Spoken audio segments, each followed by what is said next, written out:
அனைத்து சகோதர சகோதரிகளுக்கும் என்னுடைய அன்பார்ந்த வணக்கம்.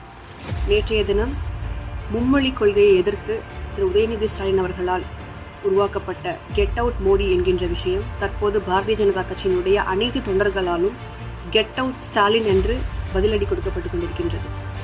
இந்த மும்மொழி கொள்கை என்பது ஏழை எளிய மாணவர்களுக்காக பிரதமர் மோடி அவர்களால் கொண்டு வரப்பட்ட ஒரு திட்டம்.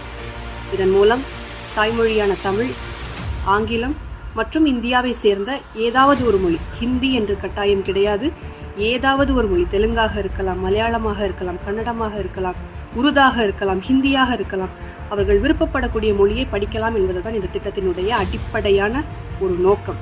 இதனை ஹிந்தி திணிப்பு என்று பொய்யாக மீண்டும் பிரச்சாரம் செய்து கொண்டிருக்கக்கூடிய திமுகவை விட ஒரு கேவலமான அரசியல் யாராலும் நிச்சயமாக செய்ய முடியாது. யாமறிந்த மொழிகளிலே தமிழ் மொழி போல் இனிதாவது எங்கும் காணோம். தமிழ் மொழிங்கிறது ரத்தத்தில் இருக்குது. உண்மையான தமிழர்கள் எல்லாருக்கும் தெரியும் தமிழ் மொழிக்கு பிறப்பும் கிடையாது, அழிவும் கிடையாது. அதனால தான் சொல்கிறோம், கல் தோன்றி மண் தோன்றா காலத்தில் முன் தோன்றிய மூத்த மொழி தமிழ் மொழி அப்படின்னு.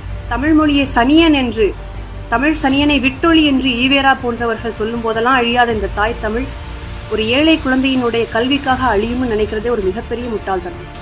இந்த மும்மொழி கொள்கையை எதிர்த்து கொண்டிருக்கக்கூடிய திமுக குடும்பம் நடத்தக்கூடிய சன்ஷைன் பள்ளியிலும், திரு விஜய் அவர்கள் நடத்தக்கூடிய விஜய் வித்யாசம் பள்ளியிலும் மற்றும் திமுகவினர் நடத்தக்கூடிய அனைத்து தனியார் பள்ளிகளிலும் கூட ஹிந்தி கற்பிக்கப்படுகிறது. ஹிந்தி கலாச்சார விழா என்கின்ற ஒரு விழாவும் நடத்தப்படுகிறது.